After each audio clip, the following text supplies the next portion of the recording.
Why the US is really 11 nations and why it matters. The same county, 2 maps, back-to-back elections, blue then red. The school board flips on Tuesday. By Friday, the sheriff's race goes the other way. Health mandates pass in the city, get nullified in the county. It feels chaotic, but it isn't random. You're not looking at 50 states. You're looking at 11 nations sharing one flag, pulling in different directions.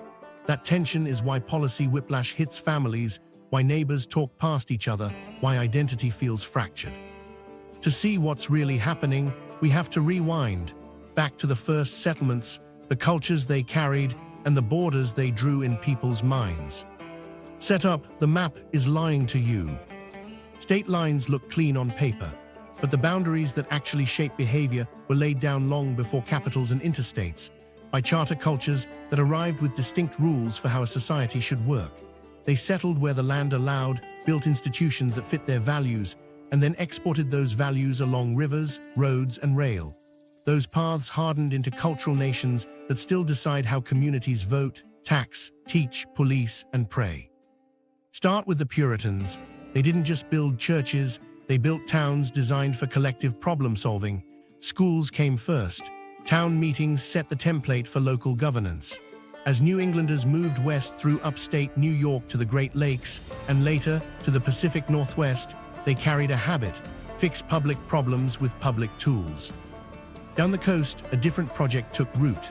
Planter elites arriving via the Caribbean built societies around hierarchy, wealth concentrated, labor coerced, local oligarchs calling the shots. Authority flowed downward, and home rule meant keep the outside, especially the federal government, at bay. That ethic defined parts of the coastal South and radiated inland through plantation corridors. Between these poles, Quaker-founded communities placed a premium on civic peace and pluralism. They preferred balance to ideology, negotiation to crusade. Their settlement bands stretched from New Jersey and Pennsylvania through the lower Midwest, mixing ethnicities and faiths early and training citizens to tolerate difference, while distrusting both aristocrats and experts who claimed too much certainty. Then came the Borderlanders. Pushed into mountain folds and backcountry hollows, they forged hard on a culture, self-reliant, suspicious of elites, quick to defend dignity. Geography reinforced it, ridges and valleys that made loyalty local and kept outside institutions weak.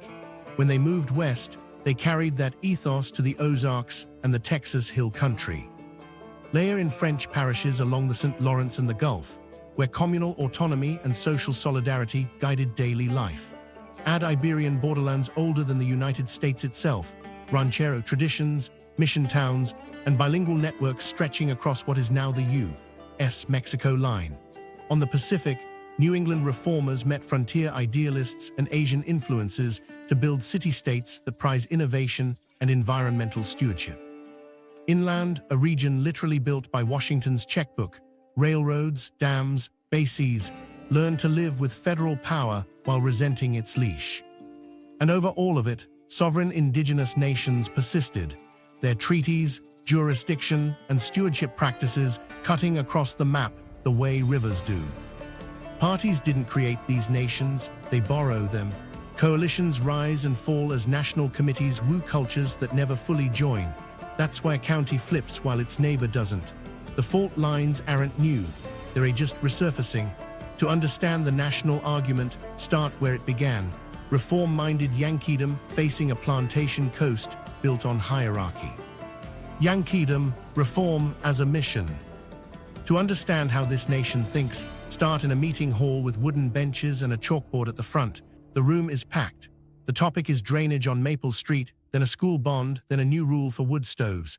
People speak in turn. Someone quotes a report, someone else proposes a committee. It sounds small, but this is the engine: public problems, public tools, public results. In Yankeedom, reform isn't a hobby. It's a mission baked into the town's DNA. The roots go back to Puritan congregations that doubled as civic organisms. Literacy wasn't prestige, it was a duty. The idea wasn't to save the individual alone, but to build a godly commonwealth where law, education, and mutual accountability made virtue possible. That ethic hardened into habits: build schools before anything else, fund libraries, keep records, measure things, publish the numbers, and change policy when the numbers say you should. As New Englanders moved along the Erie Canal into upstate New York, then to the Great Lakes, and later by rail to the upper Midwest and the Pacific Northwest, they exported this approach. You can see the corridor on a map of early common schools, normal colleges, and public universities. You can hear it in the language of city charters, boards, commissions, inspectors, standards.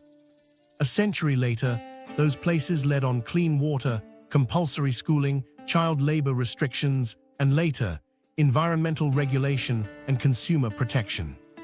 In practice, it looks like technocratic governance that doesn't apologize for expertise. If the river floods, you hire hydrologists. If kids fall behind, you rewrite curriculum with university research. The instinct is to collect data, convene stakeholders, issue rules, and hold hearings. It can feel slow, even smug. But when it works, it builds trust in systems, the belief that people, through institutions, can fix big problems. This culture clusters in Boston, Providence, Hartford, then radiates through Rochester, Cleveland, Madison, Minneapolis, and on to Seattle and Portland.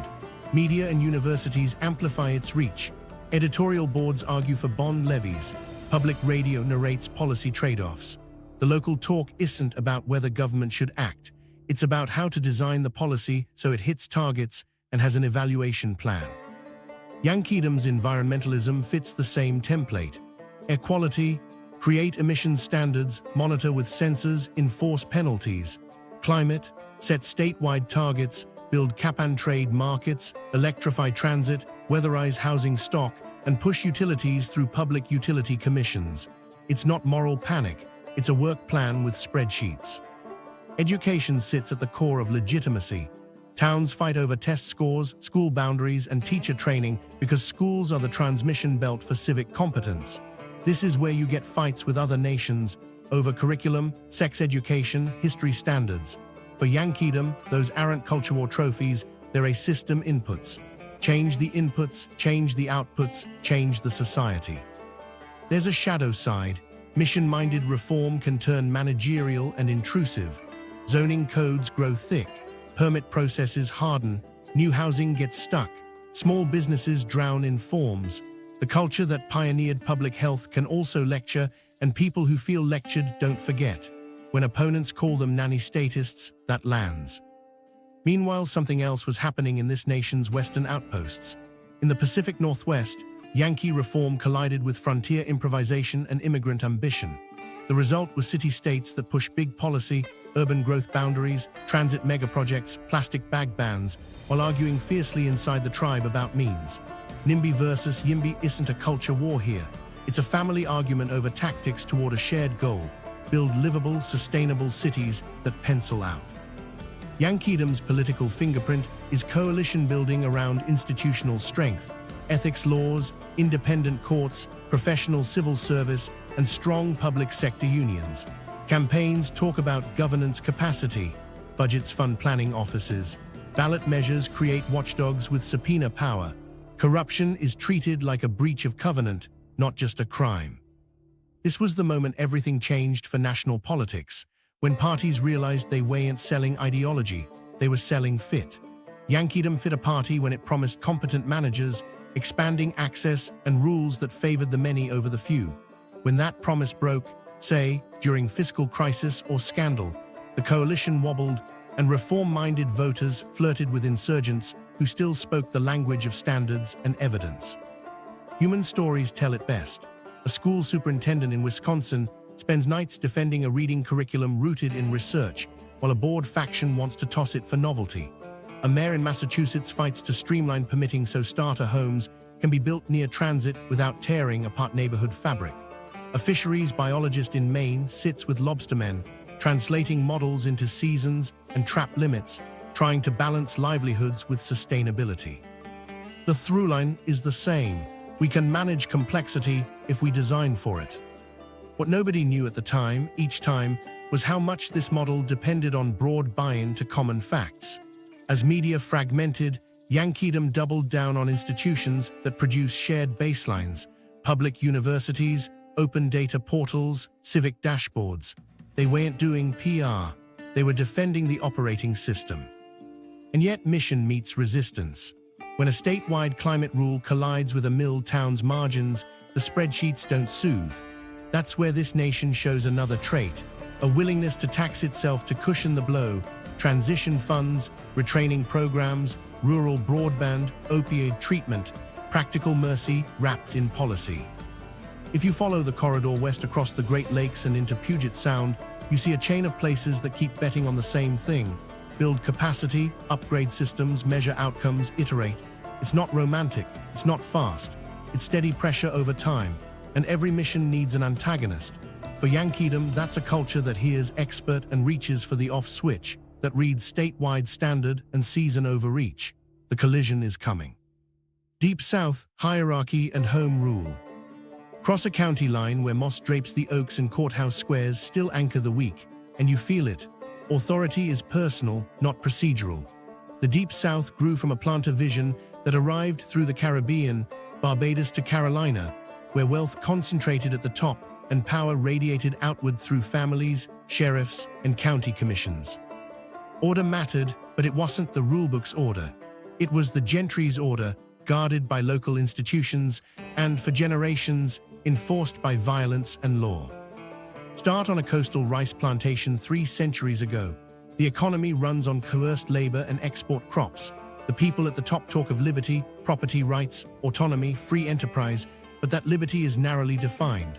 It's the freedom of the few to control their domain without outside interference. Home rule becomes a creed. Decisions belong close to the soil, in the hands of those who know the place. That idea outlives the plantations that birthed it. The federal government is the recurring antagonist. From the Civil War through Reconstruction, Washington's presence lands like an occupying force in local memory.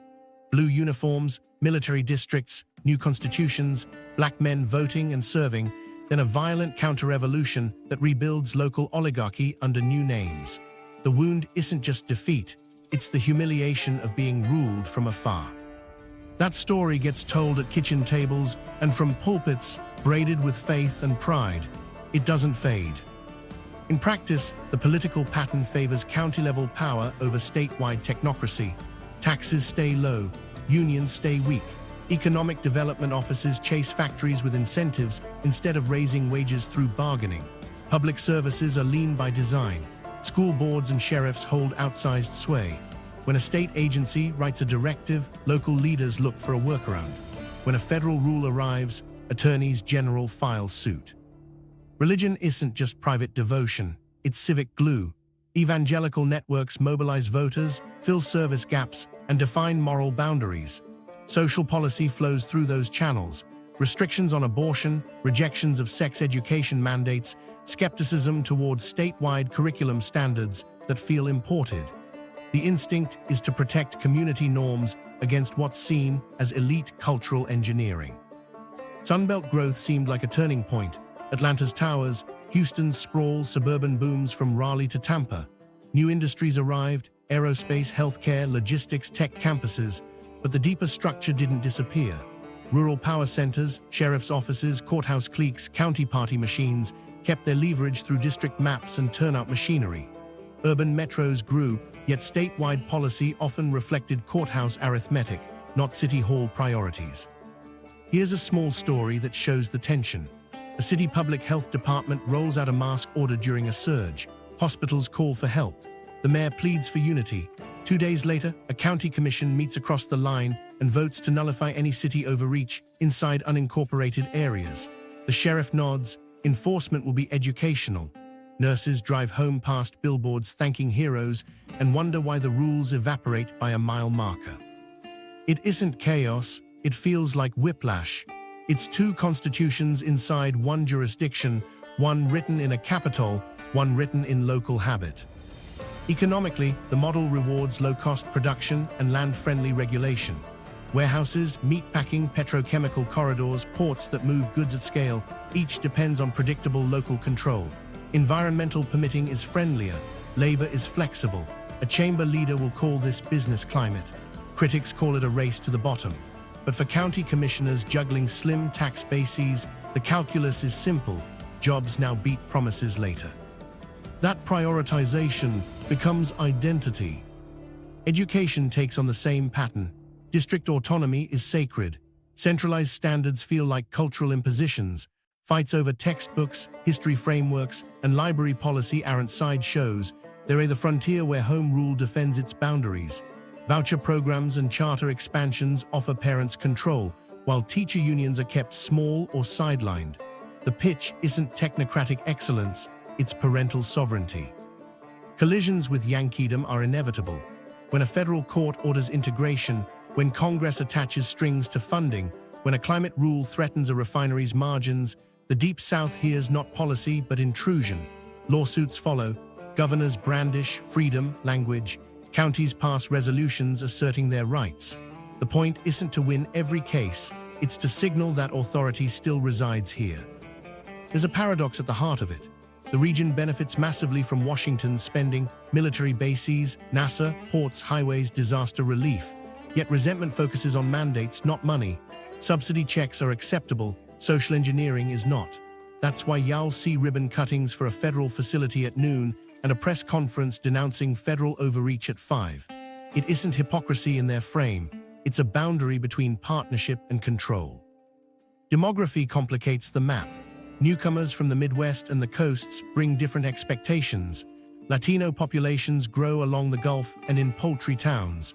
Black political power resurges in urban counties. Yet the old mechanisms, county machines, state houses with rural weight, judicial maps, slow the rate of cultural change. Elections look competitive, but the rules favor continuity. And still, pragmatism shows up in crises. Hurricanes flatten a parish, sheriffs coordinate convoys, pastors turn churches into shelters, neighbors feed neighbors.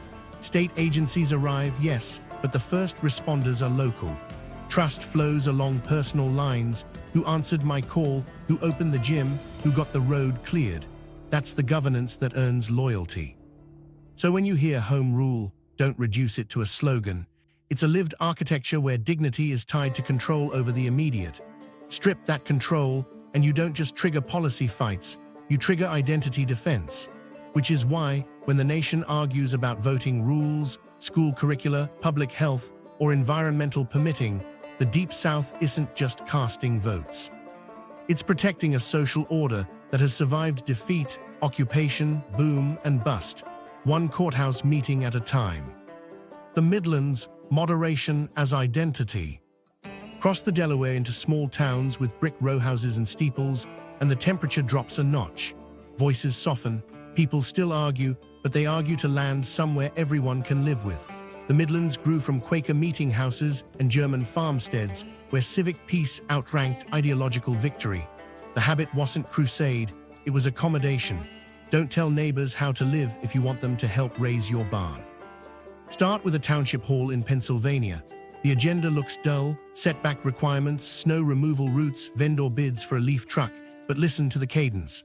A farmer worries about property rights. A nurse asks about pedestrian safety. The chair nudges toward a compromise, a narrower setback, a test run on the busy block, a cheaper truck with a maintenance plan. No one gets everything.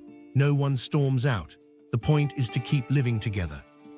This culture runs in a ribbon from South Jersey through Philadelphia's collar counties, across central Pennsylvania and into Ohio, Indiana, and parts of Iowa and Missouri. Early on, it mixed Scots-Irish, Germans, Dutch, Catholics, Jews, and free black communities who learned coexistence by necessity. That pluralism produced a reflex, suspicion of aristocrats who demanded deference and of technocrats who demanded compliance.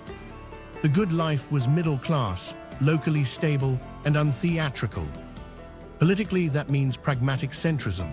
Campaigns here sell competence, thrift, and incremental change. Promises get measured against property taxes and commute times. If a candidate sounds like a crusader, left or right, ears close. The median voter wants to know if the trash gets picked up, the schools stay decent, and the small manufacturers keep their line running.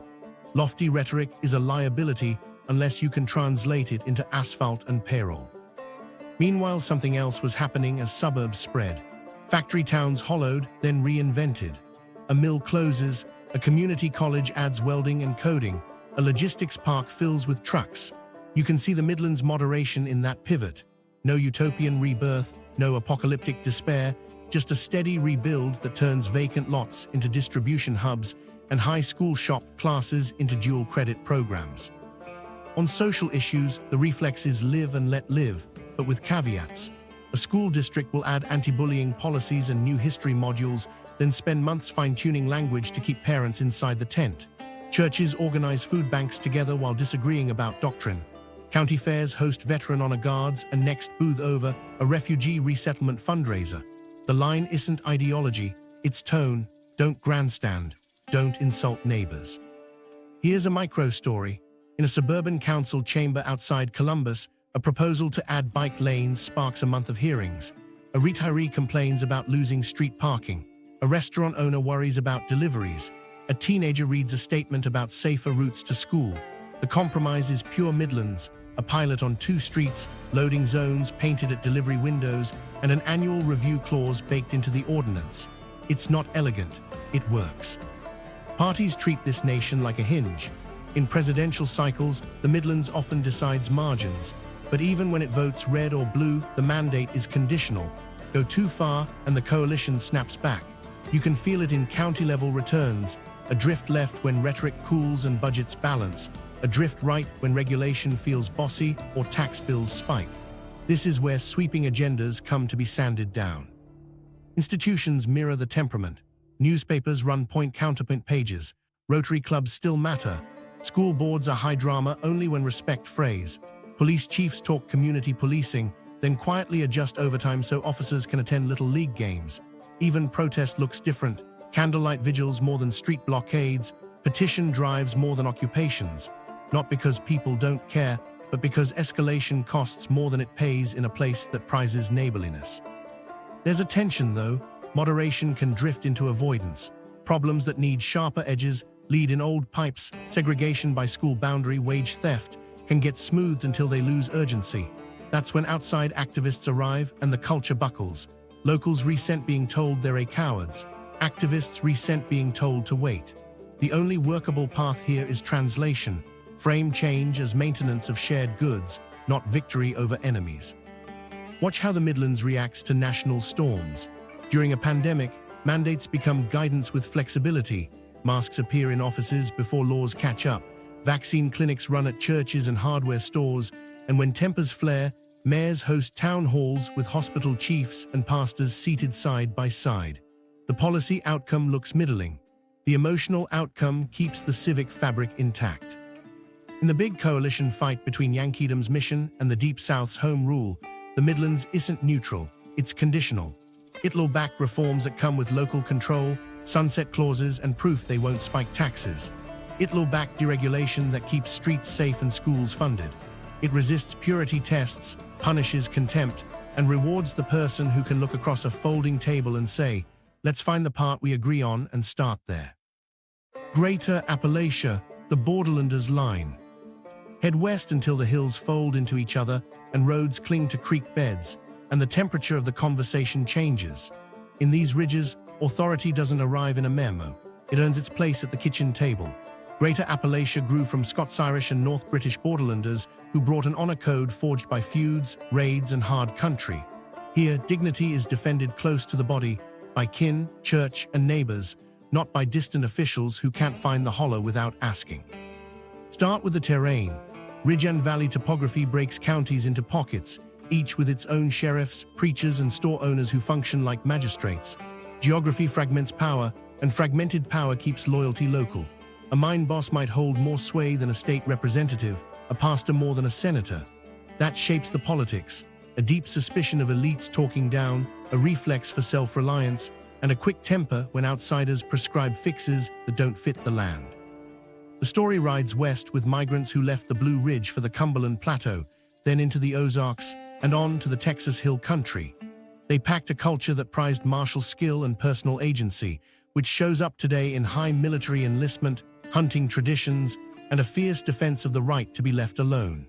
It isn't abstract liberty, it's the freedom to run your place, raise your kids, and mind your neighbors in your own way. Meanwhile, something else was happening under the hills. Coal-built company towns then collapsed. When the price dropped and the seams thinned, paychecks vanished. Men who'd risked lungs and backs found themselves idle, and the pharmacies filled the gap with painkillers that turned into addiction. Hospitals closed. Young people left for Carolina's factories or Ohio's suburbs. The sense of being overlooked hardened into grievance, the feeling that the nation used their labor, mocked their culture, and moved on.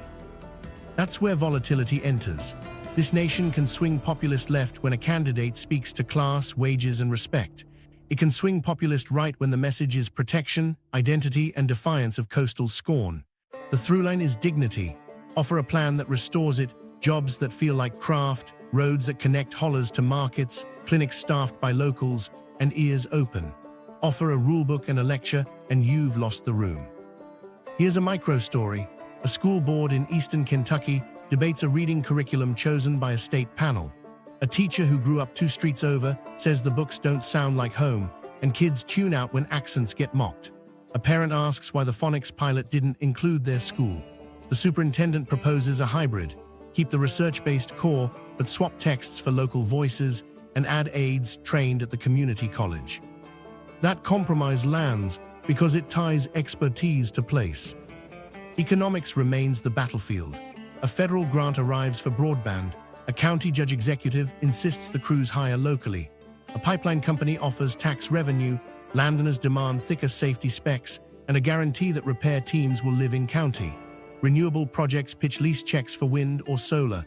Neighbors ask who controls the switch when a storm hits. The ideology isn't green versus fossil, it's control versus dependence. On public health, the pandemic showed the pattern. County health nurses were trusted when they showed up at church basements with folding tables and straight talk. State press conferences on flat screens didn't move behavior. Mask fights weren't about fabric. They were about who got to define care and risk. When a sheriff announced he wouldn't ticket for mandates, he wasn't courting chaos. He was defending his role as the community's filter on distant rules. Religion weaves through it. Evangelical and holiness churches anchor social life, but scripture gets applied with a local hand. A pastor may preach abstinence and still run a harm reduction program out back because he knows the family's in line. The moral universe is thick, but it's also pragmatic. You save who you can with the tools at hand. The media story matters too. National outlets parachute in for disaster and stereotype the rest. Local radio stays for the school closures and ball scores. Resentment grows toward pundits who turn the region into a metaphor for decline. The answer isn't flattery, it's respect showing up, listening, hiring producers from Pikeville or Jonesboro to tell the stories with the right cadence. Politically, Greater Appalachia buffers Yankeedom and the Deep South, sometimes aligning with one against the other. It will back union drives that look like self-defense against predatory bosses, then turn on national Democrats over guns or coal rhetoric. It will back Republicans who promise to bring jobs and honor cultural autonomy, then sour if the factory doesn't break ground. The mandate is provisional, transaction by transaction. There's a path to partnership. Treat people as co-authors, not subjects. Fund vocational programs that lead to apprenticeships with local firms. Write grants that route dollars through county development boards with transparent audits and local sign-off. Build health clinics that train paramedics from the high school's senior class. Replace scolding with contracts that keep value in the community. Honor culture cuts both ways. It can escalate a grievance fast. It can also anchor extraordinary generosity.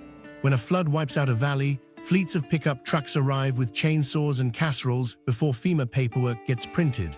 If a project taps that instinct, neighbors building something they can touch, it will move. If not, it won't. That's the line the Borderlanders hold. Tidewater, the fading Gentry. Follow the rivers east, where tobacco once paid for brick mansions and order came with a bow to the bench, and you meet a culture that looks familiar to the Deep South but isn't its twin. Tidewater took root under Anglican steeples and county courts, a cavalier hierarchy tempered by a taste for procedure. The Gentry ruled, yes, but they trained clerks, codified practices, and prized good manners in governance. Think deference, not defiance. Start with the Chesapeake. Early Virginia and coastal Maryland built a society where land patents and parish vestries set the frame. Authority lived in courthouse greens and vestry minutes, and the men in wigs believed in rank but also in records. That left a legacy, respect for bureaucracy as craft. The laws might favor the well-born, but they were still laws, and they were kept.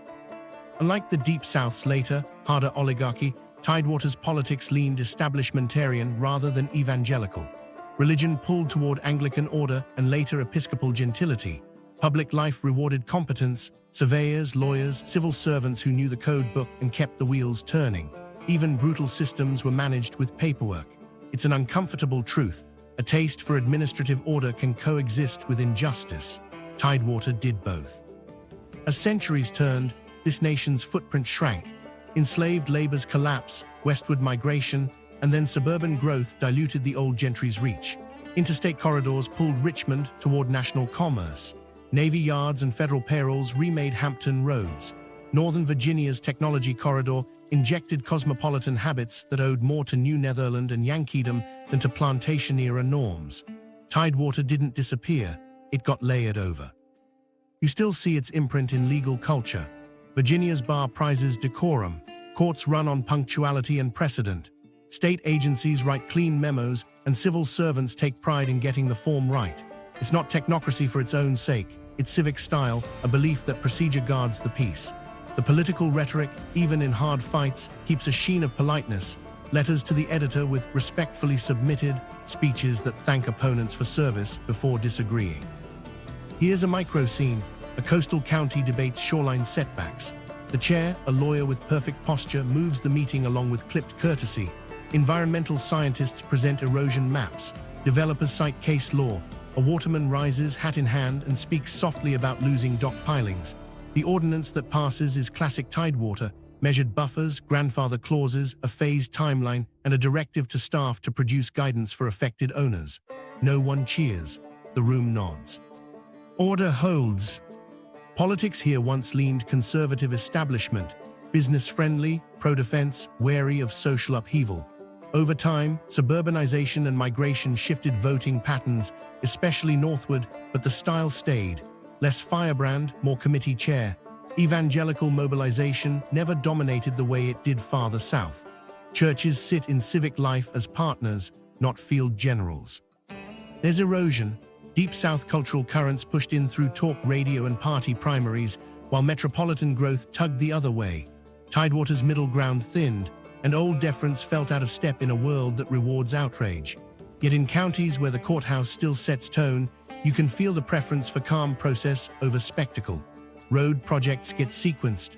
School rezonings come with glossy booklets and polite hearings. What nobody knew, back when the Gentry ran everything, was how resilient their administrative norms would be. Even as power democratized and demographics changed, the habit of tidy governance remained useful. In a polarized era that can look like timidity, it can also be ballast. When storms hit, hurricanes, budget shocks, people in this nation still expect someone with a title and a binder to show up, keep minutes, and carry out a plan. New France, communal autonomy. Sail up the St. Lawrence in winter and you'll see how this nation learned to survive. Parishes clustered against the cold, neighbors sharing tools, priests keeping records that doubled as governance. New France grew from French-speaking communities that treated the commons as a lifeline. Autonomy mattered, but so did solidarity. The goal wasn't rugged individualism, it was staying whole through harsh seasons. Start with the parish.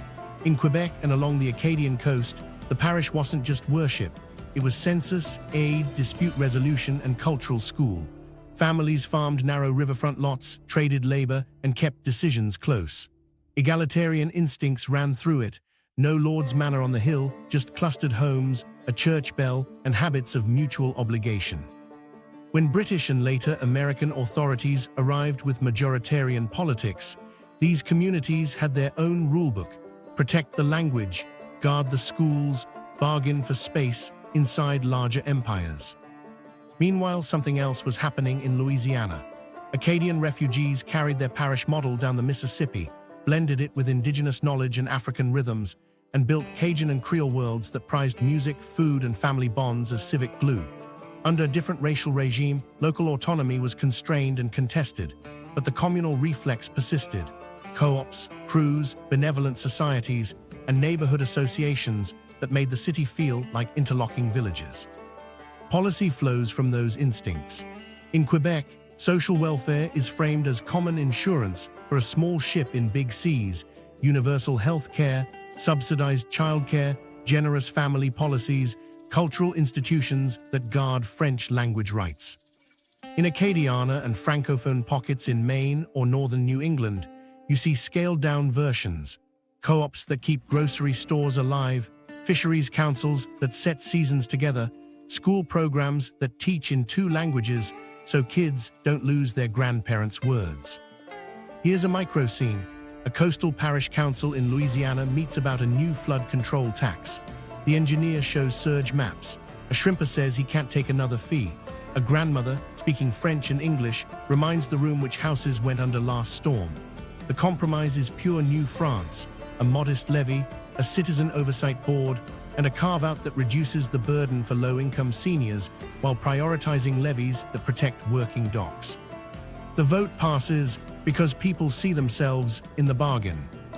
Culturally, this nation resists Anglo-majoritarian steamrollers. Language laws in Quebec are strict not to oppress outsiders, but to preserve a living culture that could be swamped by market forces. Critics call it protectionist, locals call it survival. The same instinct shapes media, community radio in French and English, local papers that cover parish fairs and provincial debates with equal care, Mardi Gras crews that double as mutual aid networks after hurricanes. Politically, New France often aligns with Yankeedom on social programs and regulation, but insists on local control over delivery. Technocrats are welcome if they speak the dialect, literally and figuratively. A climate plan lands when it funds raised houses, wetland restoration, and fisheries adaptation, designed with boat captains at the table. A school reform works when community schools become hubs for health clinics, language classes, and childcare. What nobody knew, back when these parishes were isolated, was how valuable their social capital would be in modern shocks. During blackouts, neighbors cook freezer food for the block. After floods, volunteer brigades muck houses before insurers call back.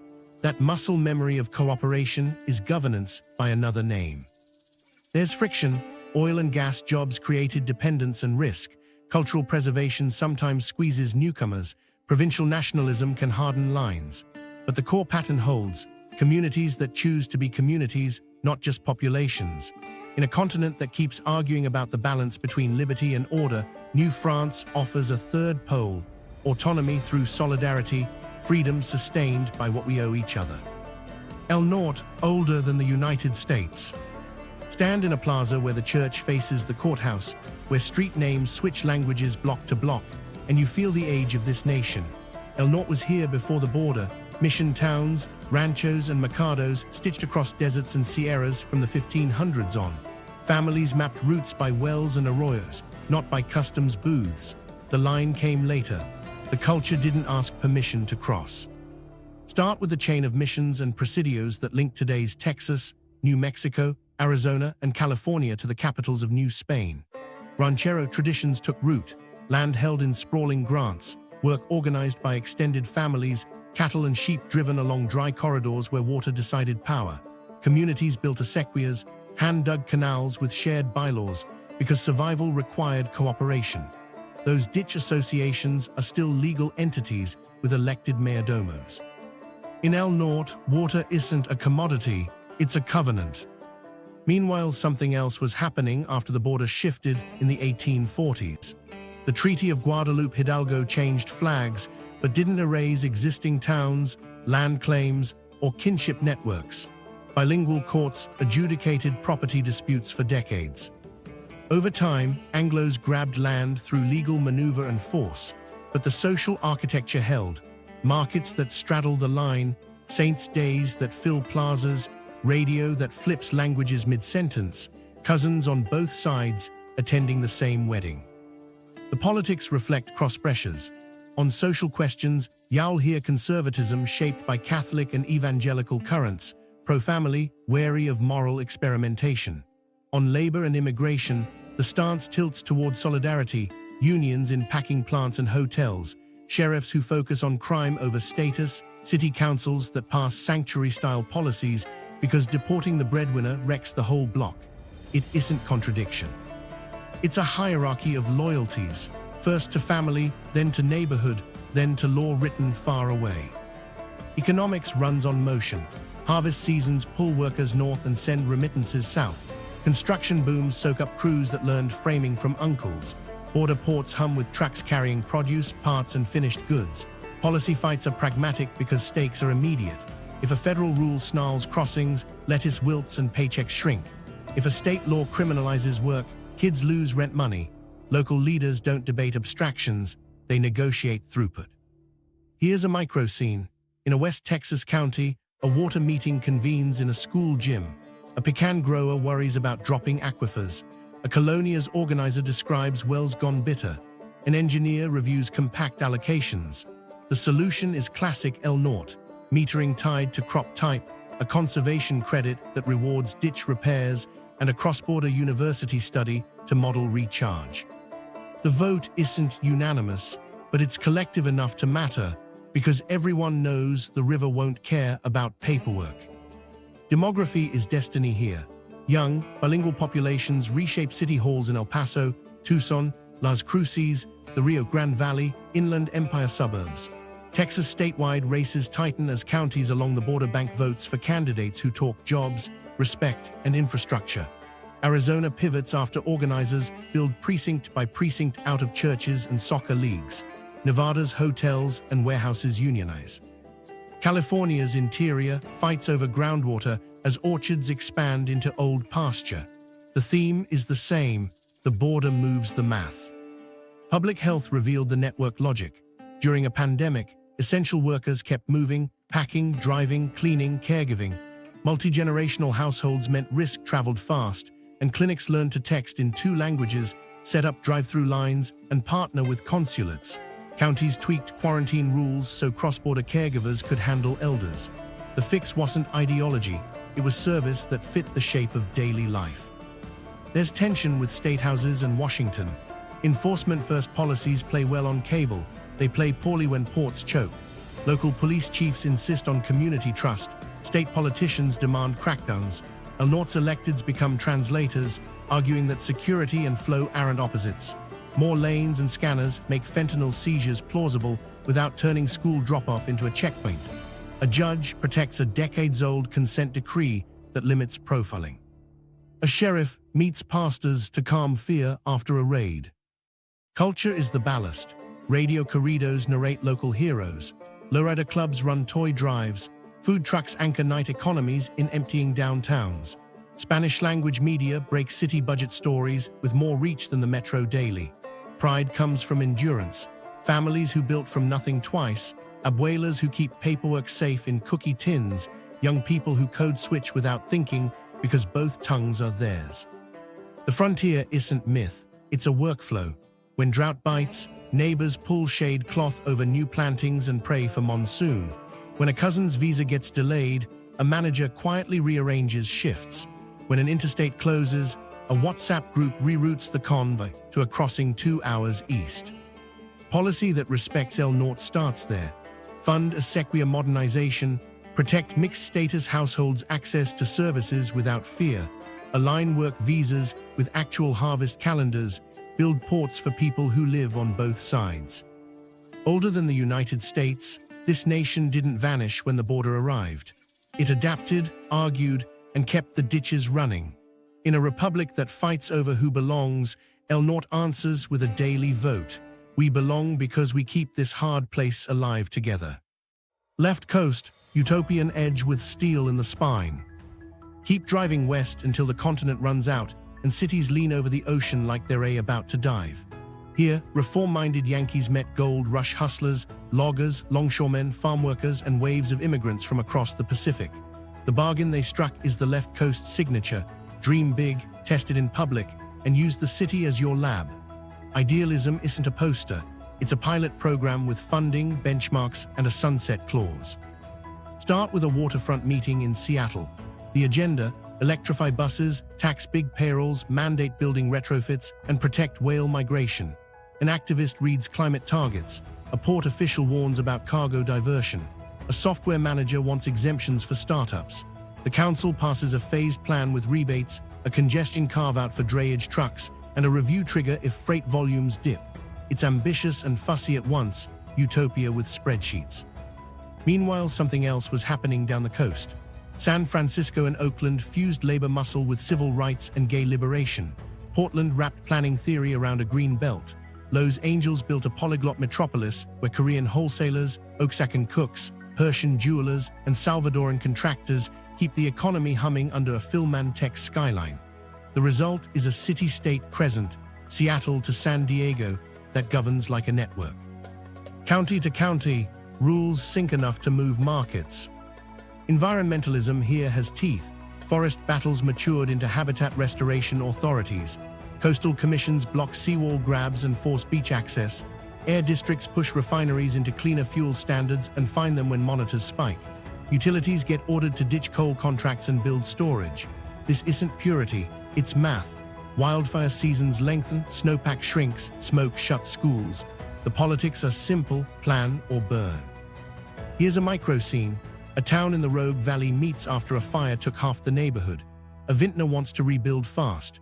A renter who lost her home asks for smoke-resilient shelters. An engineer shows ember-resistant vents. The ordinance that passes waives fees for accessory cottages, requires fire hardening in the rebuild, and sets aside motel vouchers each summer. It's both compassion and code revision, left coast in one vote.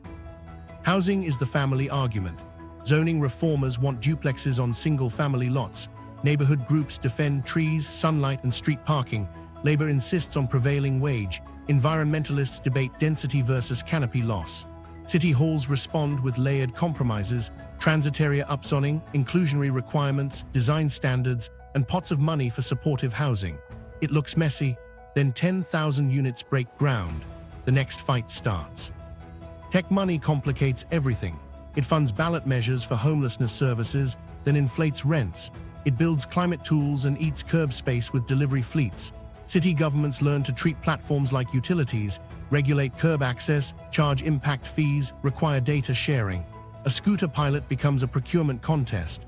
A cloud firm underwrites digital equity grants if it can test municipal analytics. The posture isn't hostility, it's leverage. Rights expansion travels fast. Sanctuary policies formalize decades of police practice norms. City IDs fold the undocumented into libraries, clinics, and banks. Gender-neutral bathrooms become code. Police reform bills rewrite use of force standards and ban certain holds. In schools, ethnic studies roll out, and trans students get robust protections. Pushback comes from inland counties and state houses, but the coast holds its line, backed by courts and a thick bench of civil society lawyers. Labor still matters. West Coast dockworkers shut terminals to win safety rules. Farm workers organize around heat standards and water breaks, then help write the enforcement protocols. Gig drivers push for wage floors and benefits. When state laws wobble, city ordinances pick up slack. Minimum wages ratchet up, fair scheduling rules arrive, hotel housekeepers get panic buttons, and procurement favors contractors with apprenticeship pipelines. Idealism keeps a contract lawyer on retainer. Culture is a policy actor. Filmmakers and musicians mainstream new norms. Food scenes center immigrants and sustainability, turning farm to table into farm worker to table. Universities spin out climate startups. Art schools redesign public space. Community colleges retrain oil workers as turbine techs. Local media still punches above its weight, exposing shady permit mills and celebrating clean energy co-ops. Narrative softens resistance before ordinances land. Here's another micro-story. A coastal school district considers all-electric kitchens. Custodians fear learning new systems. Cafeteria managers worry about output. A chef from a neighboring district brings samples cooked on induction ranges. Students cheer. The board funds a pilot with paid training and a vendor clause that guarantees parts within 48 hours. Gas lines stay capped. The swap sticks, and a state grant scales it. Wildfire, drought, and flood put steel in the spine. Cities pre-wire neighborhoods as resilience hubs with solar plus storage. PG and E shutoffs trigger microgrid ordinances. Water agencies blend conservation with purple pipe projects and stormwater capture. Coastal towns start planning for managed retreat, buyouts, rolling easements, and dune restoration, while setting aside money for homeowners who can't foot the move. Sentiment meets spreadsheets again. The rural interior doesn't always buy in. Timber counties resent habitat restrictions. Farm regions balk at groundwater limits. Mountain towns hate short-term rental rules that hit their tourism. The coast answers with revenue sharing, carbon credit payouts for forest stewards, farm worker housing grants, and wildfire insurance backstops. Not charity, coalition management. If your policy leaves a county broke, it dies in court or at the ballot box. Politically, the left coast plays a fence. Carbon rules become de facto national standards when carmakers want one supply chain. Privacy laws force tech to adapt nationwide. Cities sue oil majors for climate harms and subpoena decades of internal memos. Attorneys general form compacts with Yankeedom and New France on auto emissions, appliance standards, and methane. It's federalism as long game. Set the highest bar you can defend, then wait for industry to converge. Underneath the ambition is a simple rhythm: try, measure, revise, try again. The utopian aim survives because failure isn't fatal, it's a sprint in a marathon. That's why this nation exports policy, because it treats policy like code. Version 1 ships, patches follow. When the ocean rises or the hills burn, the updates come faster. Idealism stays, but the steel shows. Far west, built by Washington, angry at Washington. Drive east from the coastal cities until the trees thin and the sky gets huge. Towns spread out along railroad spines and two-lane highways. You can feel the distance in the way people talk about power. It lives somewhere else. The far west was settled on Washington's dime. Railroads blasted through mountains, dams pinned wild rivers, bases dotted deserts. But the culture that formed resents the leash that came with the money. Start with a dam meeting a canyon. Bureau engineers arrive in pressed shirts with contour maps. They promise water, light, and new fields. Crews pour concrete the size of cathedrals.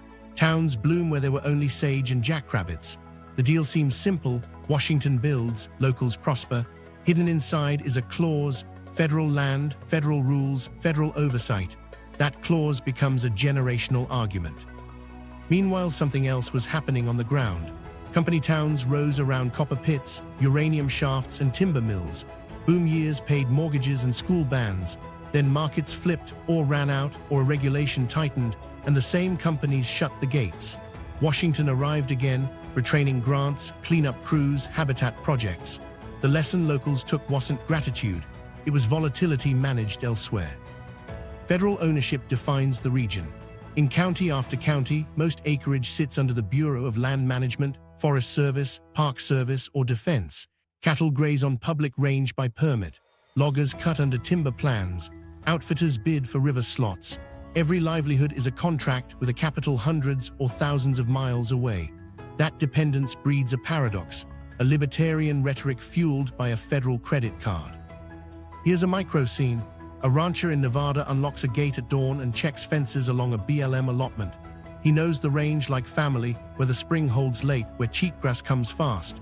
A new grazing plan arrives by email, written in a city he's never visited, changing timings to protect a bird he rarely sees. He's not angry at birds. He's angry at being managed by strangers.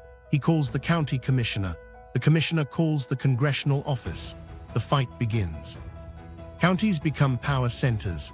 Boards pass coordination resolutions asserting a seat at any federal table. Sheriffs say they won't enforce rules that feel alien. Sagebrush rebellions flare, standoffs over road closures, ATV trails, or refuge occupations. Most people don't want showdowns. They want respect written into process, local science in the file, local timing in the plan, local contractors on the job. Water is identity and inheritance. Reclamation projects turn deserts into orchards and alfalfa fields. Now drought steals the margin.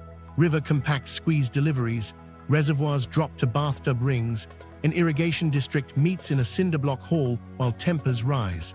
A fishery biologist explains endangered runs. A farmer says the bank won't carry another dry year. The compromise is painful. Rotational fallowing with federal buyouts, on-farm efficiency paid by grants, a habitat side channel built by local crews. Nobody cheers. The pump's slow. Energy keeps rewriting the script. Coal plants that anchored tax bases shut down. Wind and solar arrive on ranchland with lease checks and blinking red lights. Transmission lines cut across viewsheds beloved by hunters. Counties haggle for impact fees, road upgrades, and decommissioning bonds. A pipeline proposal splits neighbors. Welders want work. Outfitters fear spills. The fight isn't left versus right so much as stewardship versus sacrifice zones. Military footprints complicate the map. Bombing ranges block access to old grazing. Bases pump paychecks into towns, then close in a round of consolidation. Defense spending builds airports and hospitals, then pivots to drones that need fewer jobs. People learn not to trust promises. They trust hangars, water towers, and main streets that are still open. Tourism is both lifeline and irritant. National parks fill with license plates from 3 time zones away. Service wages don't buy housing. Airbnb eats neighborhoods. Gateway towns impose short-term rental caps, bus tourists from satellite lots, and tax hotel beds to fund workforce apartments. Outfitters organize to set standards so a river doesn't turn into a parade. Visitors come for solitude. Locals invent rules to save it.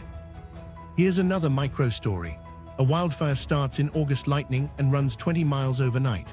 The morning meeting at the fairgrounds mixes federal incident commanders, inmate crews, volunteer departments, ranchers on dozers, and a county judge trying to keep tempers stable.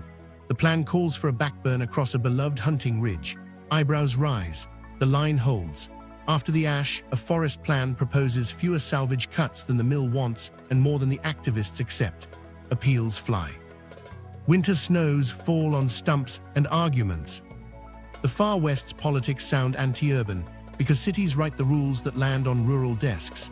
Emissions caps, habitat protections, firearm laws, zoning that rings metro edges with exurbs. Urban politicians here grow up, not out.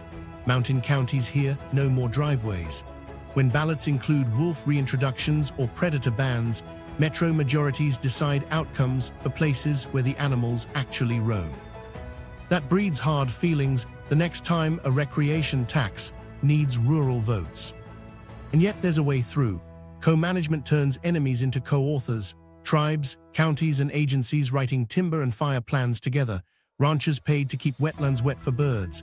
Hunters funding wildlife crossings with tag surcharges. Stewardship contracts that guarantee local mills a steady flow in exchange for thinning and prescribed fire.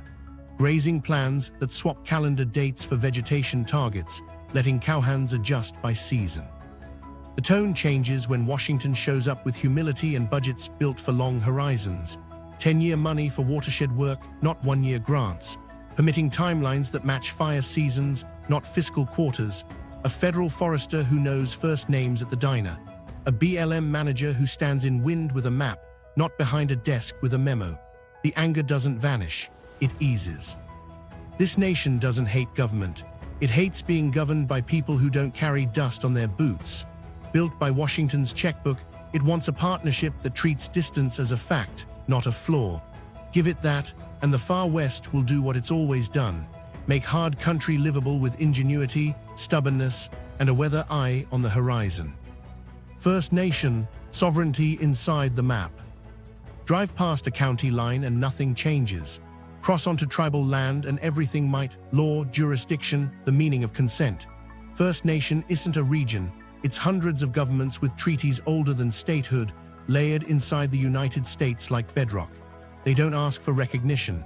They assert it, on paper signed with seals and in daily governance that outlasts election cycles.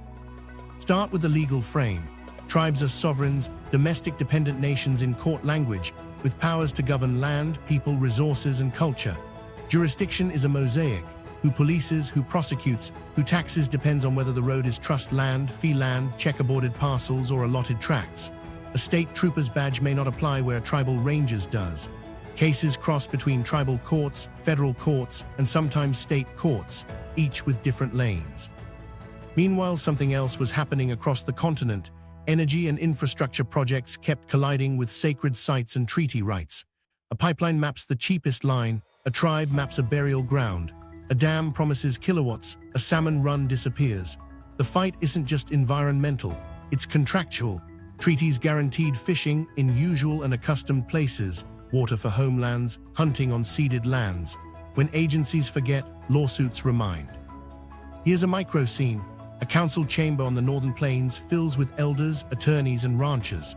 A company proposes a pipeline crossing ancestral territory just outside reservation boundaries.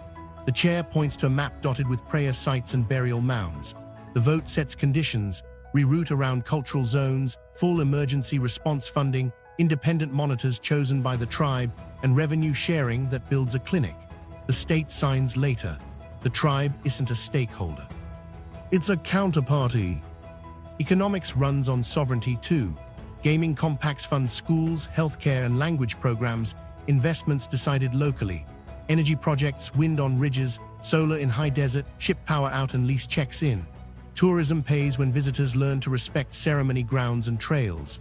Tribes form enterprises and regulate them, then hire auditors and publish reports, because legitimacy at home matters as much as leverage in court. Cultural authority is governance. Language departments aren't nostalgia, they're institutions that anchor law, ceremony, and identity.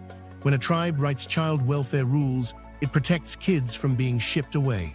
When a museum repatriates remains, healing becomes policy. A cultural monitor standing by a backhoe can stop it, not by protest alone, but by code. Water is the recurring flashpoint. Winter's doctrine rights claim priority dates older than irrigation districts. A basin meeting brings irrigators, cities, tribes, and federal agencies to a shared table. The compromise is precise, adjudicated flows that meet fisheries targets, on-farm efficiency dollars for non-tribal users, habitat restoration crews hired locally, and drought-sharing triggers that spread pain instead of concentrating it. It holds because everyone knows the lawsuit is worse. Public safety shows the complexity. A non-native commits a crime on tribal land, who arrests, who charges. Recent rulings expanded tribal authority to prosecute some non-native offenders in domestic violence cases. Cross-deputation agreements put tribal and county badges on the same chest so the nearest officer acts, then hands the case to the right court. It's messy, and it works when relationships are real, not just written.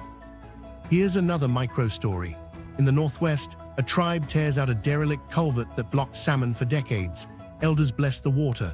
Engineers set new spans. 2 winters later, fish return to side channels not seen alive since grandparents were young. Downstream, a city notes lower flood peaks. Upstream, ranchers see beaver return and pastures hold moisture. Sovereignty looks like a fish and a budget and a memory restored. The pattern across First Nation isn't isolation. It's negotiation from a place of equal footing. State houses that forget that end up in court and lose. Agencies that remember get durable deals. Co-management of forests with traditional burns. Cultural resource surveys that reroute projects before conflict. Revenue sharing that builds broadband and clinics instead of resentment. Sovereignty sits inside every other nation's assumptions and complicates them on purpose. That complication is the point. It forces a different kind of politics, consent instead of consultation, partnership instead of permission, so the map we all live on reflects more than lines someone else drew. Case Study 1: Healthcare as a Cultural Map. Watch a county hospital board call to order on the same Tuesday night in 4 different nations, and the map draws itself. In Yankeedom, the chair opens with a slide deck. ICU capacity, vaccination rates, zip code disparities, color-coded and trend-lined. A university epidemiologist is on the second row, ready to walk through confidence intervals. The vote is to extend the indoor mask requirement for 60 days, pair it with a ventilation grant for small businesses, and publish dashboard updates every Friday at noon. A PTA mom asks about filtered classrooms. The facilities director answers with MERV ratings and a phased schedule. Rules plus resources, measured and revisited.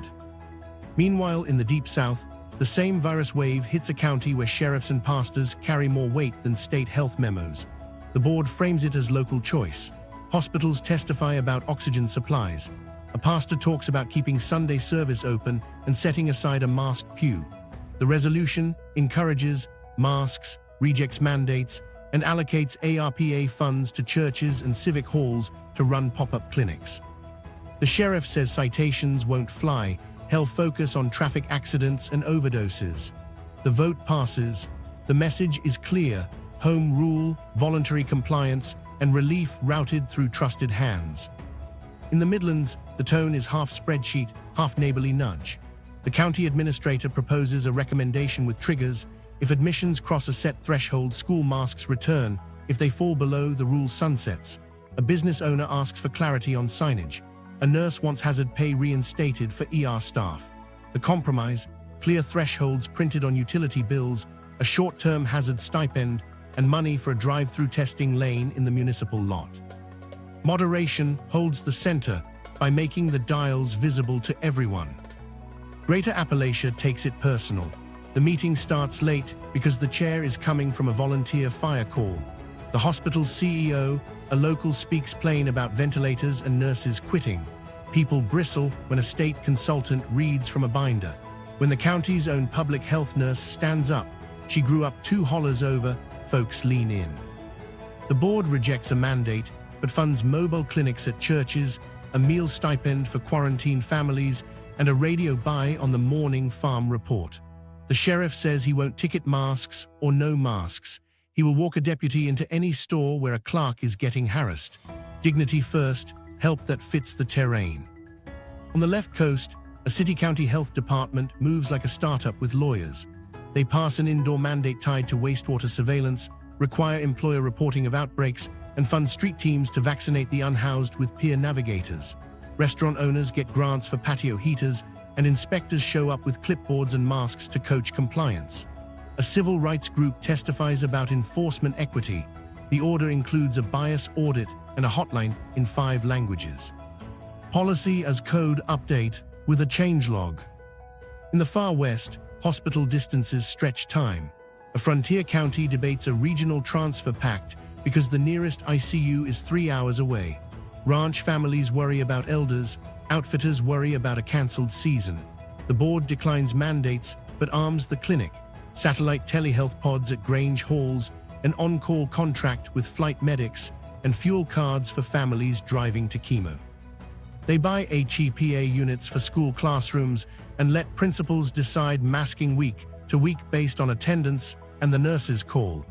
Washington money, local steering. In El Norte, the map is bilingual and binational. A border county pairs a city order with cross-border coordination so caregivers can cross with proof of work letters. Clinics run late hours for shift workers. Messaging flows through Spanish radio, WhatsApp groups, and parish pulpits. The county pays promoters, community health workers, to schedule appointments and bring groceries to families in quarantine. The mandate exists, but the lifeline is trust and translation. New France frames care as collective insurance. A parish council in Acadiana sets up a stormproof vaccination hub at a high school, staffed by nurses who speak both languages and a priest who blesses the line. Quebec's provincial machinery is bigger, but the instinct is the same. Central standards, local delivery, strong social supports, paid sick time, childcare credits, and rent deferrals to make compliance feasible. First Nation exercises sovereignty. A tribal council enacts its own public health code, checkpoints staffed by tribal police during surges, per capita relief routed through the clinic and elders fund, and contracts with nearby hospitals to prioritize tribal patients in transfers. The policy lands because it's not advisory, it's law on their land, written by people with clan ties to the patients. Now look at outcomes, mandate or not, where institutions matched cultural wiring, rules with resources in Yankeedom, voluntary collective action in the Midlands, local intermediaries in Greater Appalachia and the Deep South, network delivery on the left coast and El Norte, uptake rose and tempers cooled. Where policy arrived as a lecture from far away, resistance hardened. The virus didn't care about maps. Behavior did. And behavior followed nations more than state lines. Case Study 2, Energy, Land and Climate. Stand in a high desert county where the wind never seems to stop, then hop to a foggy coastal city arguing over tailpipes, and you'll see the same fight wearing different uniforms. Energy, land, and climate aren't policy categories here, they're identity tests, and the answers track the nations more than state borders. In the far west, federal land is the stage and the script. A rancher reads a new BLM plan and sees grazing days cut to protect habitat. A logger watches a Forest Service sales stall under an owl injunction. Commissioners grumble that carbon rules dreamed up in cities will cost them a mill and a school levy. Then a wind developer offers payments for turbines on private ranchland and transmission across public range. The county negotiates impact fees, road upgrades, and a decommissioning bond. A sage grouse lek sits right on the proposed line. The map gets redrawn. The project shrinks. Everyone leaves half satisfied and half angry. That's a far west win. On the left coast, the climate push is both crusade and procurement. City councils ban new gas hookups, air districts ratchet refinery standards, ports require shore power for ships. Automakers need a unified supply chain, so California's tailpipe rules become de facto national standards. Housing politics complicate the green agenda, dense infill versus tree canopy, but the through line is clear: decarbonize with deadlines, data, and dollars, then defend it in court. Yankeedom treats climate like an engineering brief. Regional cap-and-trade or clean energy standards roll out with spreadsheets, grid maps, and labor carve-ins. A governor touts offshore wind leases and port retrofits. A union leader points to project labor agreements. A utility files a plan to shut coal by a date and build transmission by mile marker. It's technocracy with buy-in, metrics, audits, and dedicated funding to keep promises out of the press release stage. Meanwhile, Deep South economies run on low-cost energy and local control. Petrochemical corridors, export terminals, and gas plants anchor tax bases. When EPA rules threaten margins, attorneys general sue and state houses pass critical infrastructure laws stiffening penalties for protests near pipelines. Yet a coastal parish negotiates hard for levies, air monitors, and relocation funds in Cancer Alley neighborhoods, and a utility quietly adds solar farms when the math pencils out. The creed is stable bills and steady jobs. The method is home rule. Greater Appalachia frames it as dignity and control. Coal closures cut paychecks and pride. A solar developer promises lease checks on reclaimed mines. Locals demand internal hiring and lineworker apprenticeships. A gas pipeline offers tax revenue. Landowners insist on thicker pipe, deeper burial, and a fund for volunteer fire departments. Wind farms bring blade shadows to ridges hunters love. A county sets setback rules and secures road money for school buses. The question is simple: who decides, and do we keep value here? El Norte lives on water math. Acequia bylaws meet interstate compacts. Drought forces almond pullouts in California's interior and alfalfa fallowing in New Mexico valleys. Cities pay farmers to leave fields dry. Tribal nations assert senior rights. Cross-border produce depends on storage capacity. Solar blankets desert edges. Transmission lines chase mountain passes. Crews switch between English and Spanish on job sites. A plan works when it respects the ditch association's vote as much as the state engineer's stamp. New France blends solidarity with autonomy. In Quebec, hydro is the backbone, big dams feeding cheap power and climate goals. In Acadiana, oil and gas jobs collide with sinking wetlands and rising seas. Parishes back coastal restoration, shrimpers demand navigation channels, and families want elevation grants. The bargain that passes routes revenue from offshore energy into levees and marsh projects designed with fishers at the table. First Nation asserts treaty power. Salmon runs require cold water and unblocked passages. Dam removal becomes a sovereignty and restoration tool. Tribes co-manage burns to cut wildfire risk and secure biomass contracts. A wind project reroutes around sacred ridges with a cultural monitor on site and revenue sharing written into law. Consent isn't a checkbox, it's the deal. The Midlands tempers everything. Community choice aggregation buys cleaner power without spiking rates. Warehouse hubs get shore power and truck parking to cut diesel idling. Zoning nudges solar onto rooftops and brownfields, not cornfields. The tone stays steady: reduce emissions, protect paychecks, argue in public until the numbers balance. Here's the pattern: when climate policy arrives through a nation's trusted channels, local boards in far west, city networks on the left coast, compacts in Yankeedom, parish councils in New France, acequias in El Norte, treaty tables in First Nation, county commissions in Appalachia and the Deep South, township boards in the Midlands, it sticks. When it ignores those channels, it breaks. The atmosphere is global, authority is local. The map decides how the transition feels. Case Study 3: Elections without states. On election night, anchors color states red and blue, but the real story sits in the county map, a patchwork of nations building temporary coalitions. Parties don't win America, they rent it from regional cultures that decide whether to show up together. Start with a corridor vote you've seen before. A Great Lakes state tilts one way for governor, another for president, and splits its congressional map like it's indecisive. It isn't. It's Yankeedom's lakefront cities and college towns aligning with New France's cooperative mill communities, while Midlands suburbs judge the vibe and price tag. Greater Appalachia holds exurban rings that can flood the zone if it feels disrespected. The state result is a negotiation, not a verdict. Look closer at county returns. In the Yankee Belt, precincts anchored by universities, hospitals, and unionized public workers stack margins with early votes and orderly lines. They want technocratic competence and policy specificity. New France adds steady support in old mill towns where co-ops, parish networks, and social insurance have long records. The left coast's urban counties, multilingual, young, and turnout-optimized, pile on with vote-by-mail and ballot cure teams trained like logistics crews. Across the map, deep south counties ring courthouse squares with churches that double as field offices. Pastors host souls to the polls, sheriffs remind folks they'll keep order, and the pitch is familiar: local control, low taxes, cultural continuity. Greater Appalachia's turnout surges when dignity feels on the ballot: coal, guns, school culture, respect.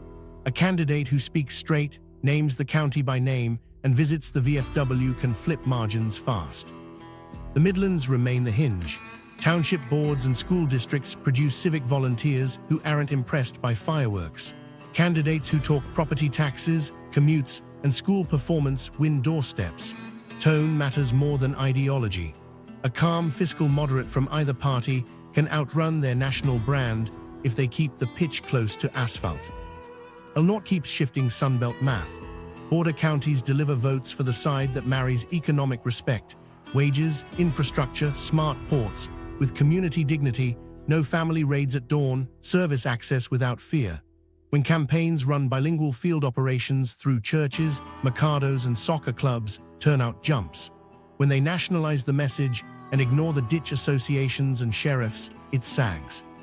The far west carves a red-blue topography. University towns and resort counties vote like the coast. Ranch and extraction counties punch back hard. Ballot initiatives often ride metro majorities to set rules rural places must live with: wolves, gun laws, land use, fueling backlash in legislative races. County sheriffs, water districts, and school boards become the counterswing. New Netherlands Metro Core, finance, media, immigrants, votes like a commercial republic, cosmopolitan, plural, transactional. Its margins can override exurban pushback, especially when turnout machines are well-oiled and early voting is easy.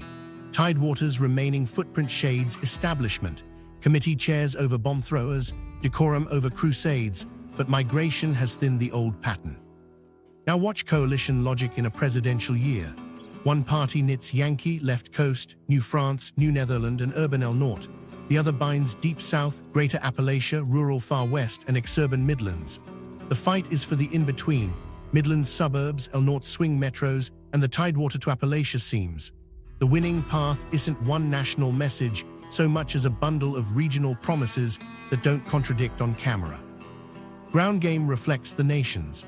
In Yankee counties, campaigns court unions, hospital networks, and student groups with policy memos and campus rallies. In deep south counties, they talk sheriffs, schools, and small business at Friday night football. In greater Appalachia, they walk gun shows and county fairs, pitch apprenticeships, and avoid jargon. In Norte, they fund promoters and auto shops as lit hubs, and train poll workers who switch languages mid-sentence without breaking cadence. Here's a micro-story. In a Midlands suburb, a candidate knocks a door where the recycling bin is tidy and the mortgage paperwork sits on the hall table. The ask is simple: well, fix the interchange, keep class sizes steady, and not raise your bill unless we show our math. The homeowner nods. Later that night, the same candidate tries the script in a Borderland cul-de-sac. It flops until he adds, and the foreman on that project will be from your county. The yard sign goes in. Realignments ride migration. Yankee grads seed tech hubs, Southern diaspora reshapes Sunbelt metros, Norte's youth comes of age, retirees import deep south preferences to coastal exurbs. Parties that keep a static map lose the plot. Parties that treat nations as clients, each with a contract, win close races. States certify results, nations decide them. Migration, people move, cultures persist. Three families pack trucks on the same Saturday and drive three very different directions. By Christmas, their zip codes will be new, their nations won't be. Start with the old Yankee corridor. For 2 centuries, New England values road canals and rails to the Great Lakes, then across to the upper Midwest and on to the Pacific Northwest. Town meetings became school boards, congregational habits turned into PTAs, and a belief in rules with resources built libraries and waterworks from Erie to Eau Claire. A chemist leaves Worcester for Madison and feels at home in the lab and the neighborhood listserv. When she moves again to Seattle, the civic software runs familiar: volunteer committees, planning hearings, bonds to fund pipes and parks. The accent shifts, the instincts don't. Meanwhile, the southern diaspora kept moving after World War II. Shipyards, bases, and air conditioning opened Atlanta, Houston, Tampa, and Charlotte to waves from Alabama, Mississippi, and the Carolinas. Church networks remapped whole neighborhoods. Cooks turned cafeterias into Catfish Fridays. County machines replicated in fast-growing suburbs. Deep South institutions, low taxes, home rule, courthouse politics, found new ground in Sunbelt exurbs, while urban cores layered in Midland moderation and El Norte labor realities. A barber from Biloxi lands in Gwinnett County and opens shop next to a taqueria. His voting habits look old-school South, but his kid's school board looks Midlands pragmatic. Coalitions remix, habits persist. Greater Appalachia stretched too. The Ridge people took their honor code to Detroit, Dayton, and Gary, chased by auto wages and then bruised by plant closures. In those neighborhoods, VFW halls, volunteer fire culture, and country stations on the radio kept dignity politics alive far from hollers. Some returned home with pensions, others stopped halfway in exurbs ringing Great Lakes metros, bringing a sheriff-anchored worldview that still hates being talked down to. A machinist leaves Pike County for a plant outside Fort Wayne, then retires to Tennessee's edge. The signs at the diner change brands, not tone. El Norte's network is a living circulatory system. A cousin texts a job lead in Phoenix, an uncle sponsors a nephew in the Central Valley, a daughter commutes to a caregiving job in El Paso, and crosses a port every day. The plaza, the parish, the Mercado travel with people. Bilingual schools, promotoras, and Asequia bylaws find echoes in Inland Empire cul-de-sacs and Colorado's western slope. A drywall crew that started in Las Cruces ends up in Aurora and still organizes payday by Spanish radio and group chat. The line on the map is a checkpoint. The nation is a web. The left coast exports methods more than bodies: zoning battles, climate norms, startup cultures. But bodies move. 2 engineers priced out of the Bay head to Boise, Spokane, Salt Lake. They bring farmers markets, bike lanes, and tenants unions in their wake, drop into far west counties built on different bargains, and spark friction that local councils have to referee. A product manager arrives with an ADU plan. The county planner speaks grazing allotments. If there's a deal, it's because someone translates. Yankeedom and New Netherland launched beachheads in Sunbelt metros through corporate relocations and graduate pipelines. A health system from Boston opens a research campus in Raleigh. It sets up IRBs, compliance offices, and patient portals with Yankee precision. Locals accept the care and side-eye the paperwork. Over time, the hybrids stabilize, Midlands tone with Yankee process, Deep South hospitality at the front desk. The culture doesn't dissolve, it braids. Retirees move too and carry ballots with them. Deep South snowbirds land on Gulf and Atlantic coasts and tilt HOAs towards strict rules and low dues. Midwest transplants to mountain towns push for quiet hours and well-run libraries. Culture shows up at planning and zoning, whether the meeting opens with "Why all?" or "Madam Chair," whether a variance triggers a neighborly compromise or a citation. Why don't these migrations erase the nations? Institutions move with people: churches, unions, school habits, media diets, business associations, and they rebuild the old operating systems in new zip codes. Even online, folks cluster in familiar cadence, talk radio, subreddit tone, the way a candidate holds a mic. Kids grow up bilingual in region and platform, but dinner rules still sound like the old country. Here's a micro-scene. A PTA in a Phoenix suburb debates later school start times. A Yankee mom cites sleep studies. An El Norte dad talks about shift schedules. A Deep South grandmother raises church drop-off conflicts. A Midlander on the board proposes a pilot with 3 schools, a bus routing tweak, and a 6-month review. It passes because each nation hears itself somewhere in the plan. People move for jobs, love, and climate. Cultures persist because they're portable, encoded in how we meet, decide, argue, and deliver help. The map isn't fixed, the software is. Fault lines where the map fractures today. Start in counties where skyline glass meets cornfields. Urban cores push climate codes, wage floors, and rights expansions. Rural rings hear costs without voice. School boards become proxy wars, curriculum, masking, books, because they're the last rooms where neighbors still face each other. Water redraws alliances. Far West drought shoves cuts downstream, cities buy fallowing while tribes assert senior rights and farmers eye banknotes.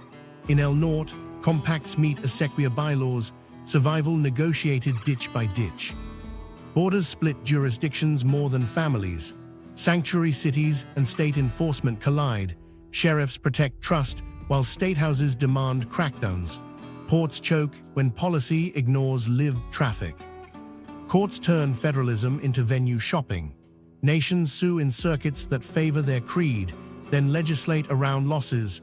Carbon in the left coast, gun preemption in Deep South, treaty enforcement in First Nation. The deepest fracture, trust. Institutions work where they speak the local dialect. Where they don't, every plan sounds like a threat. The next 20 years, scenarios. Now push the map forward. Courts harden the lines, demographics shift the weight, water and heat force choices. The choices don't look national. They look like nations negotiating with each other under one flag. Polarized federalism becomes the default setting. Congress stalemates, so the big moves happen in blocks. On one coast, the left coast and Yankeedom keep writing standards that manufacturers can't ignore: clean cars, building codes, data privacy. New France signs on where delivery can stay local. Attorneys general coordinate filings like chess partners. In response, Deep South legislators pass shield laws, preempting city mandates, limiting local lawsuits against industry, and fast-tracking energy permits. Greater Appalachia joins when dignity feels threatened by outside decrees, and the Far West picks issues one by one, backing rural carve-outs and pushing back when metro voters decide wolf policy from hundreds of miles away. Courts lock in divergence. A Supreme Court that trims federal agency reach shifts more power to states and, by extension, to the nations that run them. Expect the same product with different rules, workplace standards that vary by region, digital rights that depend on your IP address, health access dictated by a jurisdictional quilt. Companies learn to geofence compliance. People start shopping for legal regimes the way they shop for weather. Regional compacts tighten. The left coast and Yankeedom build interoperable cap-and-trade or clean energy credit markets, coordinate port schedules, and standardize appliance rules. Quebec plugs in, bringing hydro as ballast and pushing for language and culture protections in cross-border deals. New France parishes in Louisiana sign narrower pacts, coastal restoration funds in exchange for levee standards and fisheries input. It looks fragmented until you see the grid maps. Power flows knit it all anyway. Sunbelt battlegrounds get crowded. El Norte's youth and turnout operations bend city halls, school boards, and county commissions. Deep South institutions, preemption laws, statewide boards that can override local moves, counter from above. Texas becomes the test bed. Border counties and big metros argue for infrastructure, ports, and worker protections. The legislature presses cultural fights and energy deregulation. The outcome isn't a flip or a freeze. It's a long grind where policy toggles by level: city, county, state, often on the same day. The Far West cycles through revolt and renegotiation. Drought makes yesterday's water deals unworkable. Federal agencies arrive with bigger, longer money, 10-year watershed packages, forest stewardship contracts, buyouts that let farmers exit with dignity. Counties that felt ignored insist on co-authorship. Where co-management sticks, tribes, counties, and feds writing the plan, fuel breaks get cut, prescribed burns return, mills reopen on stewardship timber, and lawsuits cool. Where it doesn't, expect one more ranch stand, one more courthouse rally, one more governor shuttling between a fairground and a federal office to keep the peace. Corporate geography follows the nations. Headquarters and data centers cluster where the rulebook matches their operating system. Privacy-forward tech leans left coast and New Netherland. Life sciences plant labs in Yankee metros with hospital clusters. Logistics stacks nodes in Midlands crossroads. Petrochem stays deep south. Minerals and fab plants go far west with big incentives and water guarantees, or to El Norte adjacent hubs where bilingual workforces can scale. Footloose firms hedge by splitting teams across blocks. The old 1HQ map turns into distributed strategy. Housing and climate migration redraw edges. Fire, heat, and flood nudge families inland and north. Yankeedom and the Midlands absorb arrivals into towns that will debate growth for a decade and then build if the plan comes with sewers, schools, and sidewalks.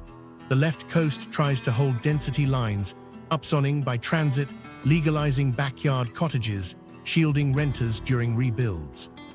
The far west takes a share, college towns, mountain cities, but sets guardrails on water, short-term rentals, and road capacity. Deep south metros keep booming on cost and culture, adding heat mitigation and flood control to keep insurance viable. El Norte's border cities scale shade, cooling centers, and water recycling because summer becomes a health policy. Education splits by design. Yankee and left coast districts expand community schools, health clinics, aftercare, bilingual supports, backed by statewide funding formulas and data audits. Deep South legislatures broaden vouchers and charters, pushing curriculum control to parents and counties, and creating markets that fit home rule instincts. Greater Appalachia leans into skilled trades, apprenticeships, and place-based civics that restore dignity and keep graduates local. The Midlands pilots blended models, then keeps what calms meetings and moves test scores without fireworks. Energy transition accelerates unevenly. Offshore wind, rooftop solar, and storage build out in the Yankee left coast corridor. Quebec's hydro buffers volatility. The Deep South leans hard into gas with selective solar where bills drop. Carbon capture pilots stand up near refineries if subsidies flow. Greater Appalachia swaps coal for gas where pipes exist and draws federal money for mine-land solar, grid upgrades, and manufacturing tied to apprenticeship pipelines. The far west becomes the nation's battery farm.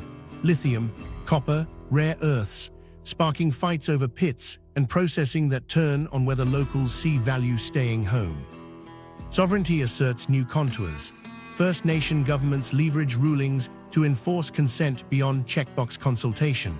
Expect more dam removals for salmon, cultural monitors embedded in construction, and co-stewardship of forests with cultural burns written into law. Where states ignore treaty power, federal courts step in. Where states engage, durable compacts emerge, revenue sharing for renewable projects, water adjudications that recognize senior rights, child welfare systems that keep kids in community. Elections adapt to the geography we've been mapping. Parties learn to build bespoke bundles, a climate jobs bargain for the left coast that comes with rural carve-outs, a manufacturing, apprenticeship plank for Greater Appalachia that leaves social fights to county courthouses, a border modernization pitch for El Norte that respects mixed-status households, a school and taxes message for the Midlands that promises clear math. Campaigns that nationalize the frame lose the hinge seats. Campaigns that treat nations as clients get the contract. And the common ground, it's thinner than you want and thicker than it looks. Everyone wants reliability of power, water, schools, hospitals. Everyone hates being ruled from far away. The next 20 years reward leaders who translate between nations, who show up with respect and receipts, who can say, here's the standard, here's your lever, here's the budget, here's the local override. The map won't merge. It can mesh if the people in the room know which nation they're speaking to. Micro Stories lives on the fault lines. She clocks in before sunrise at a clinic a mile from the border. On paper, she's a nurse practitioner. In practice, she's a translator, a social worker, and sometimes the only calm voice in a room full of worry. Her mother lives across in Juarez, her kids go to school in El Paso, and her patients' last names mix on both sides of the line. When quarantine rules threatened to keep caregivers from crossing, she joined a late-night call with county staff and the consulate. By morning, they had letters for essential travel and a hotline in 2 languages. She still keeps a stack of masks next to lollipops and explains lab results in whichever language lands softer. Her notes are short. Her days are long. The nation she works for isn't on her paycheck, it's in the waiting room. 3 states north, a rancher eyes the sky and the ledger. The allotment he grazes sits on public land he knows better than any map, where the spring holds, where the wind cuts knives. Drought shrank the grass, and last year a fire took the fence and a carving shed. He's tired of meetings with people who talk habitats but have never patched a line in December wind. Still, he shows up to the co-management session at the Grange. The deal they hammered out pays him to rest a pasture, funds a crew to cut a shaded fuel break, and lets him move cows when the grass says move, not when the calendar says. He cashes the check with mixed feelings and drives home under a moon that looks like a nickel. In a mill town that reinvented itself twice, a 3rd grade teacher opens a box of new readers and a folder of emails that hint at a fight. The district adopted a social studies unit on local history, tribes, mills, strikes, arrivals from places most parents can't easily pronounce. She's taught here long enough to remember when her classroom had 50 kids and no heat for a week. She plans the lesson with care, primary sources, guest speakers, a visit from the tribal museum educator, and a note home that invites parents to sit in. On the night of the board meeting, she stands behind the mic and talks about kids connecting their grandparents' stories to the town's story. The room exhales. The motion passes with edits everyone can live with. On Monday, the kids argue about whether the Union banner should go above or beside the timeline. She smiles. That's the point. Down the coast, a startup is 10 people deep around borrowed desks, shipping code and waiting on a permit. They've got a contract from the city to pilot curbside chargers on utility poles, but a neighborhood council blocked the first block over street trees and sidewalk clutter. The CEO walks to the meeting with a binder of studies and a promise to move chargers to the end of the block, add planters, and pay for a new streetlight where it's too dark to feel safe. A union rep asks about apprenticeships, a neighbor asks about cords across sidewalks, a council member wants data sharing for equity analysis. They sign a community benefits agreement on the spot.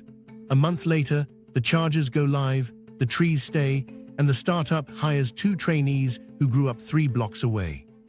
Farther east, a mother stands outside a courthouse in a county that leans one way on presidential maps and another way on school bonds. Her son needs an evaluation and a stable plan. The juvenile judge knows her cousin. The county's only child psychologist drives in twice a week from 2 counties over. Services depend on grants that depend on paperwork that depends on a caseworker who's overwhelmed but answers texts at 7 p.m. The mother keeps receipts in a Ziploc, hugs a probation officer who treats her kid like a kid, and votes for the levy even though taxes scare her. She doesn't talk ideology. She talks about a system that remembered her son's name. North, a tribal cultural monitor stands next to a trench for a fiber line that will bring real broadband to a cluster of houses that have been on dial-up since forever. The crew is bored. The backhoe hums. He raises a hand when the soil changes color and small shell fragments appear. Work stops. A call goes out. The line shifts 20 feet. The schedule slips by a day. The connection goes live a week later. The elders bless the line. Sovereignty looks boring when it works. That's why it matters. Across these stories, the pattern holds. People are improvising inside rules they didn't write, bending those rules where they can, and insisting on respect where they must. The nations are real in the way daily life is real, how care gets delivered, how fire gets fought, how a charger gets bolted to a pole, how a lesson gets taught. Fault lines don't only break, sometimes they guide. How to read America differently. Start by swapping the map in your head. Stop drawing borders around states and start tracing settlement corridors, courthouse cultures, and the way people actually decide things. If a policy makes no sense on the state map, lay it over the nations and check again. Track coalitions by culture, not party. Ask who the natural allies are in a fight. Parish councils and AGs in one place, city networks and attorneys general in another, sheriffs and school boards somewhere else. Watch who shares language, references, and patience for process. That's your coalition, whatever their labels. Follow the corridors. Migration doesn't scatter values, it seeds outposts. A zoning fight in Boise might replay a hearing from Berkeley, softened or sharpened by Far West instincts. A school curriculum debate in a Sunbelt suburb might run on Midlands scripts moderated by Deep South cadence. If a city suddenly behaves like a place 1,000 miles away, ask who moved in and which institutions they rebuilt. Watch Water and Power. Western Water meetings will tell you more about the next decade than any campaign ad. Grid maps, port schedules, and reservoir forecasts are policy in line form. If a region can't cool houses or move goods, politics follow the physics. Expect contradictions and look underneath. A county that rails against federal overreach cashes a federal check because the project fits local terms. A city that preaches equity enforces a zoning code that locked out working families for decades, then rewrites it under pressure from new neighbors. Don't call it hypocrisy. Call it negotiation between layers of the map. Use the right venue. If you want something to stick, bring it through the channel that the nation trusts. In Yankeedom, show your math and your budget. On the left coast, ship a pilot and publish the dashboard. In the Midlands, put the triggers on the postcard with a phone number. In Greater Appalachia, send the person who grew up nearby and knows the county by name. In the Deep South, find the pastor and the sheriff who can vouch. In the Far West, show up with dust on your boots and time on your calendar. In El Norte, translate everything and route through the networks that keep families standing. In New France, build a cooperative. In First Nation, seek consent as a co-equal, not a courtesy. Read the courts like terrain. If agencies lose leverage at the federal level, expect divergence to grow and regional standards to carry more weight. A ruling that looks abstract will ripple through school boards, water districts, and factory floors faster than a headline cycle. Finally, measure what matters. Is the hospital open? Are the taps running? Are the schools stable? Can people see how to participate in the decision that affects them? If the answer is yes, the nation there is functioning, even when the news says otherwise. Carry one more map in your pocket. When you hear a county flipped or a policy failed, ask which nation felt respected and which felt managed from far away. Then you'll know why it passed here and stalled there, and how to try again without repeating the same argument in the wrong room. That's the psychological lever. Respect first, proof second, delivery always. The only map that makes sense. You're not living in a state, you're living in a nation layered inside a republic, where culture sets the rules long before laws do. If this changed how you see your county's fights, subscribe and keep going. Our deep dives on each nation start next, beginning with yours. Share this with someone still stuck on the state map, and watch what shifts when they swap maps too.